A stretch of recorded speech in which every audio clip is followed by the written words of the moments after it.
There is no other trade show like it on the planet. The SEMA show is officially back in Las Vegas starting today. And we have team coverage this morning as both Nicole Reynolds and Danny Masson are live at SEMA. But let's talk to Nicole first. Hey, Nicole, how's it going out there?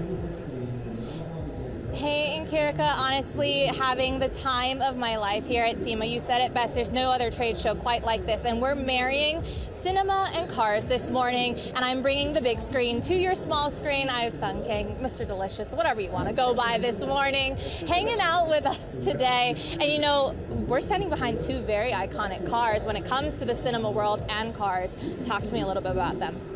Okay, so we're going to start with Lola 1. This is a 1986 Toyota Corolla, and she is the, I guess, the grandmother of drift cars. And anybody that's into drifting, this is the car that they first fell in love with. This is where drift culture started with. It was an accessible Toyota Corolla that you could get for nothing, maybe passed down by your mother. And so she's actually the star of the movie, the movie Drifter, that I just directed and I'm also in. It's a passion project of mine. It's a love letter to the car community.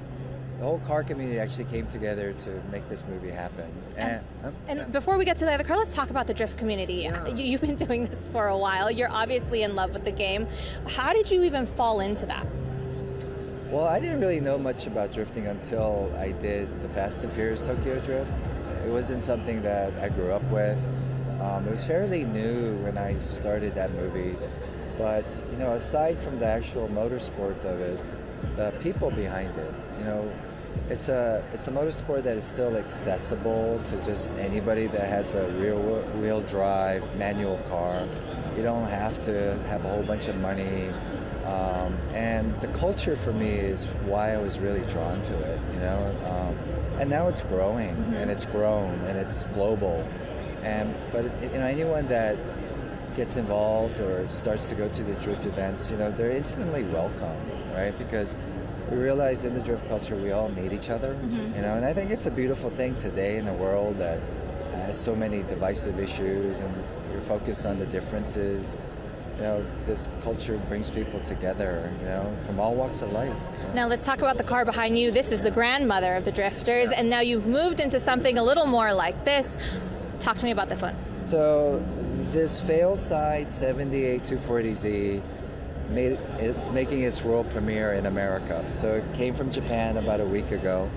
This was a dream project that I had with Yokomaku-san that's right in front of us. He actually designed the Han car from Tokyo Drift, the orange and black one, the legendary car. So I have a love affair for these old Datsuns. This is a 1973 Datsun 240Z, but it has a one-of-a-kind motor, a twin-cam motor that was designed by Datsun in the 70s and never got made. But you know, it really is, like, to me, representation of everything that I love about car culture. That is everything that's beautiful about Japanese car culture. And a true collaboration. So it was exciting because I got to drive it from LA to Las Vegas, which is very rare for SEMA cars. And you're bringing that love of the game back to the big screen with your new movie Drifter. That's coming out next year to a theater near you. You're going to want to check it out online once you can find that theater, because it's going to be exciting to see you back on the big screen doing what you love, talking about what you love. Thank you for hanging out with us this morning. SEMA happening all week long. He's doing Q&A, so you're not going to want to miss out if you're here at SEMA this week. In Nkirika, I'll send it back to you in studio.